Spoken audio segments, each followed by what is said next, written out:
Welcome to The Explainer. Today, we're going to build a blueprint to transform your workspace from just a place you work into a tool that actively boosts your health, your focus, and your productivity.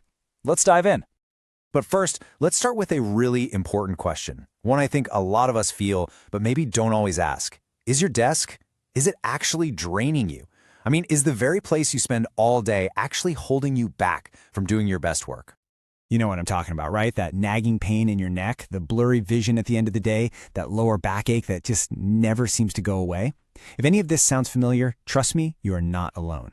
These are basically the side effects of a workspace that wasn't designed for a human body. The good news? We can fix it. Okay, so let's rebuild this thing from the ground up. And that means starting with the absolute foundation, the core of everything, the relationship between your body and your chair. I mean, just look at the difference here. On one side, you've got the common slump. We've all been there, hunched over, head forward. It literally drains your energy. But on the other side, the ergonomic ideal. See how everything is just aligned? The big takeaway is that good posture isn't about being stiff or rigid. It's all about finding that natural, supported alignment. So how do we get there? Well, a fancy chair is pretty much useless if you don't adjust it for you. It's actually really simple. You just need to focus on these three things. Get the height right so your feet are flat on the floor. Dial in that lumbar support so it perfectly matches the curve of your lower back. And adjust the armrests so your shoulders can finally relax. And here's a little pro tip that makes a huge difference. Your elbows. You want to keep them at about a 90-degree angle, maybe a little more open than that. It sounds like a tiny detail, but this one adjustment is a game changer for preventing wrist strain and making sure your hands get proper circulation all day long. All right, our physical foundation is set. Now it's time to tackle the thing we stare at all day, our screens. This is all about optimizing your entire visual environment. Dual monitors. They can be amazing for productivity, but so many people set them up wrong. The common mistake is sitting right in the middle of the two screens, which means you're constantly twisting your neck back and forth. That's a one-way ticket to pain. The Pro setup is way better. Put your main monitor directly in front of you. The second one goes off to the side, at an angle. That way, you're just glancing with your eyes, not turning your whole head. Your neck is going to thank you, I promise. Now, there is one little exception here. If your workflow is truly 50-50, where you're using both screens exactly the same amount, then in that specific case, you do want to center yourself between them.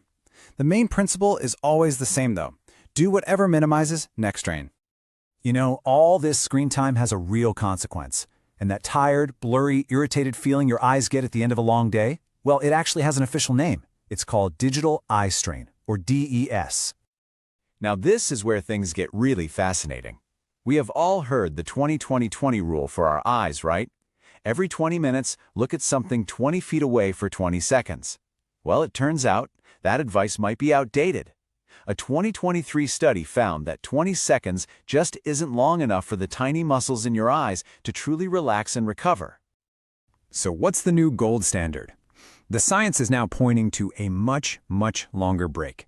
To really let those eye muscles recover from constantly focusing up close, you need a full 2 to 5 minutes completely away from any screen. Of course, taking breaks is only half the solution. Your screen's position is really your first line of defense. So let's run through the essentials. Keep the monitor about an arm's length away from you. Make sure the top of the screen is at or just a little bit below your eye level. And give it a slight backward tilt, maybe 15 to 20 degrees, for a more natural neck position. And hey, don't forget about the light around you. Your screen creates its own light, but paper just reflects it. To keep your eyes from going crazy adjusting all the time, try to sit at a right angle to any windows to cut down on glare. And if you're looking at paper, use a small, dedicated lamp just for those documents. Okay, we have totally optimized the physical space, but that's only half the equation. Now we've got to talk about the habits and the routines that turn a comfortable desk into an engine for focus, or what some people call deep work. And here's a perfect way to put those longer eye breaks into action. The Pomodoro technique. It is so simple, but so effective. You set a timer for 25 minutes, and for that time, you focus on one single task. That's it. When the timer rings, you take a real 5-minute break. And I mean a real one. Get up, stretch, grab some water, and completely reset your mind and body. Now, if you want to go even deeper, you have to check out these 4 rules from Newport's framework. This is about redesigning your whole workday. Rule 1, you have to intentionally schedule blocks of deep focus. Rule 2, and this is a hard one, learn to embrace boredom instead of filling every second with distraction. Rule 3, be intentional with things like social media.